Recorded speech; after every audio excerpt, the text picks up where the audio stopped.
अमन को गुजरे हुए पूरे 20 दिन हो चुके थे। नेहा पथराई हुई सी नजरों से दिन भर उसकी तस्वीर को घूरती रहती थी। कुछ दिन पहले तक दोनों पति पत्नी कितने खुश थे। नेहा माँ बनने वाली थी। अमन के आने के बाद से उसके जीवन में खुशियां ही खुशियां छा गई थी।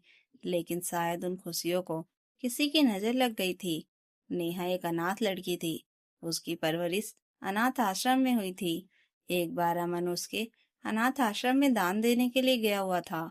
वहीं पर उसकी मुलाकात नेहा से हुई। नेहा की सादगी और खूबसूरती उसे भीतर तक छू गई थी। वैसे भी उसकी माँ उसकी शादी नहीं करवा रही थी, क्योंकि उन्हें डर लगता था कि शादी के बाद बेटा बदल जाएगा और वह अपनी माँ और बहन की जिम्मेदारी ठीक से नहीं निभाएगा। जब अमन 18 साल का था, तभी उसके पिताजी का स्वर्गवास हो गया था। वह कॉलेज में अपनी पढ़ाई करते हुए पार्ट टाइम जॉब भी करने लगा था, ताकि माँ और बहन का खर्च उठा सके। धीरे धीरे समय बीता। अमन ने बहुत संघर्ष करके अपनी पढ़ाई पूरी की और अब उसे मल्टीनेशनल कंपनी में अच्छी जॉब भी मिल चुकी थी। तब उसके लिए रिश्ते आने लगे, लेकिन उसकी माँ तो मानो ठान चुकी थी कि उसकी शादी करवाएगी ही नहीं। तो वह बहाने बना बनाकर हर रिश्ते के लिए इनकार करने लगी थी। अमन धीरे धीरे समझ पा रहा था कि उसकी माँ और बहन एकदम स्वार्थी हो गई हैं। उसकी बहन पढ़ाई के नाम पर रुपए लेती थी, लेकिन कॉलेज नहीं जाती थी। एक बार जब अमन को यह बात पता चली, तो उसने बहन को कई दिनों तक घर से बाहर ही नहीं जाने दिया था। लेकिन माँ की सह पाकर पायल फिर से बाहर घूमने फिरने लगी थी और उसने कॉलेज जाना बिल्कुल ही बंद कर दिया था। फिलहाल अमन को ऑफिस के काम से 6 महीने के लिए लखनऊ आना पड़ा था और यहीं पर उसकी मुलाकात एक अनाथ आश्रम में नेहा से हुई। 6 महीनों तक दोनों एक दूसरे से मिलते रहे। 6 महीने के बाद अमन ने फोन करके माँ को बताया कि माँ, मुझे तुम्हारी बहू मिल गई है, मैं उससे शादी कर रहा हूँ। यह सब सुनकर सविता जी सन्न रह गई थी। वह कहने लगी, बेटा, लड़की का परिवार कैसा है? तो वह कहने लगा, माँ, लड़की अनाथ है। तब सविता जी को बहाना मिल गया और वह कहने लगी कि मैं अनाथ लड़की को अपने घर की बहू नहीं बनाऊंगी। लेकिन अमन ने उनकी बात नहीं मानी और कोर्ट में उससे शादी करके उसे पत्नी बनाकर घर ले आया। अब सविता जी क्या कर सकती थी? अकेला कमाऊ बेटा था वह। घर का पूरा खर्च वही चलाता था। तो मन में सोचकर उन्होंने उसे बहू के रूप में तो स्वीकार कर लिया, लेकिन वह हमेशा उसे ताने मारती थी कि तुम तो अनाथ हो, तुम्हें तो घर के काम किसी ने सिखाए नहीं होंगे। नेहा अपनी तरफ से हर एक काम अच्छे ढंग से करने की कोशिश करती थी, लेकिन फिर भी उसकी सास कभी खुश नहीं होती थी। धीरे धीरे उसकी शादी को 6 महीने हो चुके थे। इसी बीच उसे पता चला कि वह माँ बनने वाली है। तो अमन खुशी से झूम उठा था। लेकिन एक दिन ऑफिस से वापस आते हुए उसका एक्सीडेंट हो गया और वह स्वर्ग सिधार गया। तब से नेहा मानो अपनी सुध-बुध ही खो चुकी थी। लेकिन उसकी सास तो कुछ और ही सोच रही थी। एक रात ऐसे ही नेहा पथराई आंखों से पति की तस्वीर को देखकर रोए जा रही थी। तभी उसकी सास उसके पास आई और उसकी बाह पकड़कर खींचते हुए बोली, बहू, तुम जहां से आई थी वहीं वापस चली जाओ। यह सुनकर वह हैरान रह गई और कहने लगी, माँ जी, ये आप क्या बोल रही हैं? तो वह कहने लगी, बहू, तुम अनाथ आश्रम वापस चली जाओ। ऐसे आंखें फाड़कर मेरा मुंह क्या देख रही हो? कान खराब हो गए हैं क्या? निकल जाओ मेरे घर से। नेहा गिड़गिड़ाई, माँ जी, मैं इतनी रात को अकेली इस अनजान शहर में कहाँ जाऊंगी? मैं तो किसी को जानती तक नहीं। सविता जी उसे धक्का मारते हुए बोली, अरे, तो तू भी कहीं जाकर मर क्यों नहीं जाती? नेहा की आंखों से आंसू बह निकले। उसकी सास उसे घर से बाहर निकालने के लिए एकदम से अड़ गई थी। तभी दरवाजे की घंटी बजी। सविता जी ने जाकर दरवाजा खोला तो सामने एक आदमी काला कोट पहने खड़ा हुआ था। सविता जी उसे पहचान नहीं पाई। वह कहने लगी, कहिए भाई साहब, किससे मिलना है आपको? तो वह कहने लगा, नमस्ते जी, मेरा नाम रोहित मल्होत्रा है, मैं एक वकील हूँ। दरअसल बात यह है कि मिस्टर अमन ने एक वसीयत बनाई थी, वही वसीयत मैं लेकर आया हूँ। दरअसल मेरी तबीयत खराब हो गई थी। आज भी मुझे शाम को अस्पताल से छुट्टी मिली है, तो मैंने सोचा कि अपना काम जल्दी से निपटा लूं, इसलिए मैं रात को ही चला आया। यह सुनकर सविता जी हैरान रह गई। वह कहने लगी, वसीयत? कैसी वसीयत? मैं उसकी माँ हूँ, मुझे तो इस बारे में कुछ नहीं पता है। मिस्टर रोहित हॉल के भीतर आकर इत्मीनान से सोफे पर बैठ गए। सविता जी अभी भी असमंजस की अवस्था में खड़ी थी। उधर नेहा अपने आंसू पोंछने लगी। रोहित जी गहरी नजरों से नेहा की ओर देखते हुए बोले, जी आप कौन? नेहा हाथ जोड़ते हुए बोली, नमस्ते जी, मेरा नाम नेहा है। मैं रोहित जी बोले, आप अमन जी की पत्नी है ना? आइए बैठिए। सविता जी तपाक से बोल पड़ी, अरे वह यहाँ बैठकर क्या करेगी? बहू तुम जाओ, वकील साहब के लिए चाय बनाकर ले आओ।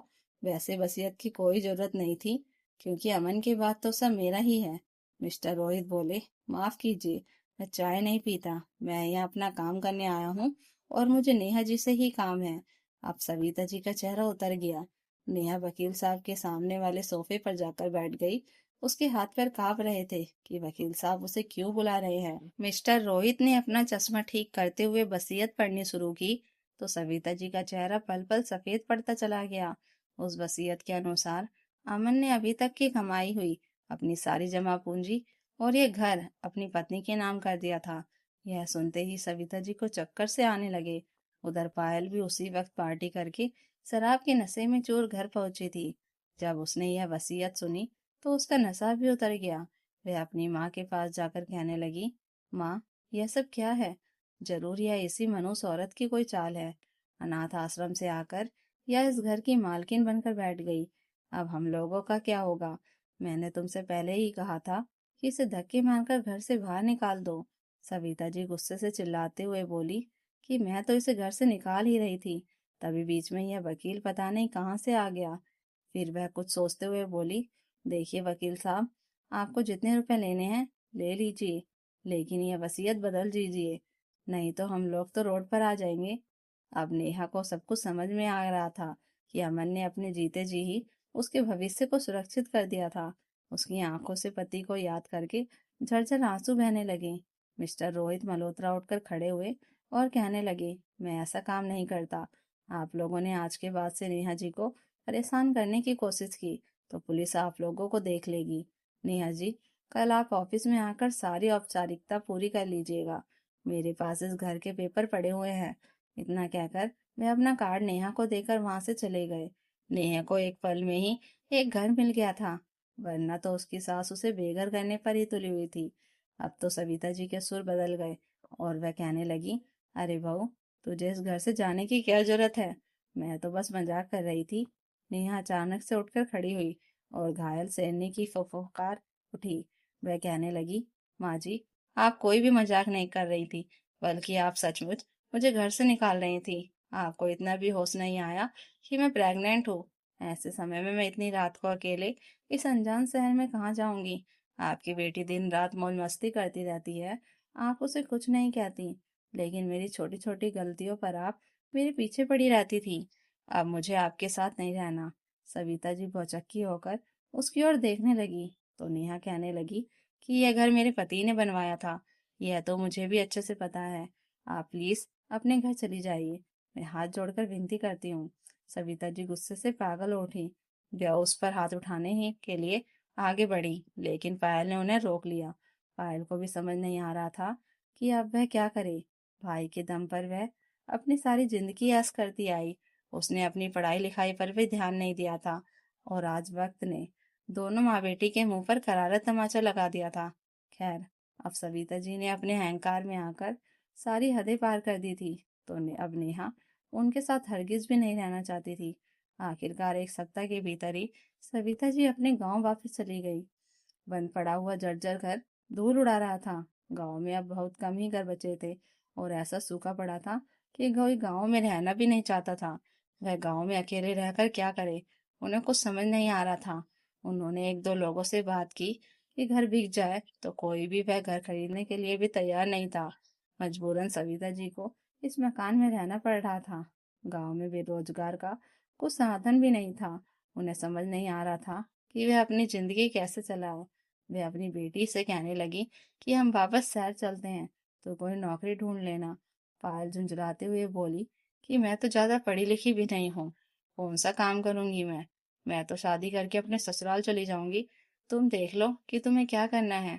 यह सुनकर सविता जी हैरानी से बोली, कि तेरी शादी करवाएगा कौन? क्या लड़के वाले मुफ्त में तुझे अपने घर की बहू बना लेंगे? पायल कहने लगी, तुम्हें चिंता करने की जरूरत नहीं है माँ। मैंने एक अमीर बाप के बेटे को फंसाया है, मैं उसी से शादी कर लूंगी। फिर कुछ समय के बाद तुम्हें भी अपने साथ ही ले जाऊंगी। यह सुनकर उन्होंने राहत की सांस ली। जब वह अपने बॉयफ्रेंड को फोन मिलाने लगी तो उसने फोन उठाया ही नहीं। पायल स्तब्ध सी रह गई कि यह क्या हो रहा है। अगले सप्ताह से पायल को उल्टियां होने लगी तो सविता जी के कान खड़े हुए। जब वह लोग गांव के बैग जी के पास पहुंची तो पता चला कि पायल प्रेग्नेंट है। सविता जी तो बैग जी के सामने ही उसे मारने पीटने लगी। पायल सिर झुकाए हुए खड़ी थी। अब उसके पास शर्मिंदा होने के अलावा और कोई चारा नहीं रह गया था। सविता जी के पास पड़ी हुई जमा पूंजी भी धीरे धीरे खत्म हो रही थी। और इधर दिन पर दिन उन्हें बेटी की चिंता भी सताई जा रही थी। एक रात उन्हें हार्ट अटैक आया और वह स्वर्ग सिधार गई। ऐसे समय पर पायल बिल्कुल अकेली पड़ गई। उसने मजबूरी में नेहा को फोन करके सारी बातें बताई तो नेहा अवाक सी रह गई। वह कहने लगी, मैं तुम्हारे अकाउंट में कुछ रुपए डाल रही हूँ। गांव वालों की मदद से माँ जी का अंतिम संस्कार कर दो और तुम मेरे पास चली आओ। पायल जब 2 दिनों के बाद भाभी के पास पहुंची तो उनके गले से लगकर फूट फूट कर रो पड़ी और कहने लगी, भाभी मुझे माफ कर दो। अब मेरा तुम्हारे अलावा इस दुनिया में कोई नहीं है। नेहा सोचने लगी कि वक्त सच में बहुत बलवान होता है। जो ननद एक वक्त पर मुझे अनाथ कहकर ताने मारती थी, आज वह खुद ही अनाथ हो चुकी है। खैर, उसने उसे सपोर्ट दिया। पायल की गर्भावस्था में कुछ जटिलताएं आ गई थी तो अचानक से एक दिन उसकी तबीयत बहुत बिगड़ गई। वे अस्पताल पहुंची तो डॉक्टर ने ऑपरेशन के द्वारा उसकी डिलीवरी करवाई। 7वें महीने में ही उसने एक बेटी को जन्म दिया। लेकिन वह अपने भविष्य को लेकर काफी चिंतित थी। इधर उसकी भाभी का भी 8वां महीना चल रहा था। उसे भी देखभाल की बहुत जरूरत थी। फिर भी ऐसी अवस्था में भी वह ननद के लिए अकेले भागदौड़ कर रही थी। उसका खर्च तो अमन की जमा पूंजी के ब्याज से ही चल रहा था। तो उसने अपनी देखभाल करने के लिए एक बुजुर्ग औरत को भी काम पर रख लिया था। धीरे धीरे समय बीता। पायल ज्यादा पढ़ी लिखी तो नहीं थी, लेकिन अब उसने ठान लिया था कि खुद मेहनत करके अपनी जिंदगी चलानी होगी। ऐसे बैठकर कब तक खाऊंगी। तो उसने पास के ही ब्यूटी पार्लर में जाकर ब्यूटिशियन का कोर्स किया और वह भी वहीं पर काम करने लगी। धीरे धीरे वह अपना और अपनी बेटी का खर्च उठाने लगी थी। इधर नेहा का बेटा भी धीरे धीरे बड़ा हो रहा था तो उसने भी पास के ही एक प्ले स्कूल में छोटे बच्चों को पढ़ाने का काम शुरू कर दिया था। घर में शांति अम्मा बच्चों को संभाल लेती थी। धीरे धीरे दोनों ननद भाभी मिलकर अपनी जिंदगी की गाड़ी आगे बढ़ा रही थी। अब उन दोनों के जीवन का एक ही मकसद था, इसी तरह अपने बच्चों को पढ़ा लिखाकर काबिल बनाना। बुरे समय में दोनों ने यही सीखा था कि परिवार के सदस्यों के साथ हमेशा अच्छा व्यवहार ही करना चाहिए। अपने अच्छे परिवार के सदस्यों के साथ बुरा व्यवहार करेंगे तो बुरे वक्त में कोई भी हमारा साथ नहीं देता। अब नेहा तो बड़े दिल वाली थी तो उसने बुरे वक्त में अपनी ननद को माफ करके उसका साथ दे दिया था। लेकिन बहुत से लोग ऐसे होते हैं जो ऐसे समय पर किसी को माफ नहीं कर पाते और तब बुरे वक्त में फंसा हुआ इंसान और भी असहाय हो जाता है। तो दोस्तों, अगर आपको यह कहानी अच्छी लगी हो तो कमेंट करके जरूर बताइएगा और नई कहानियों के लिए चैनल को सब्सक्राइब जरूर कर लीजिएगा। Thank you for watching.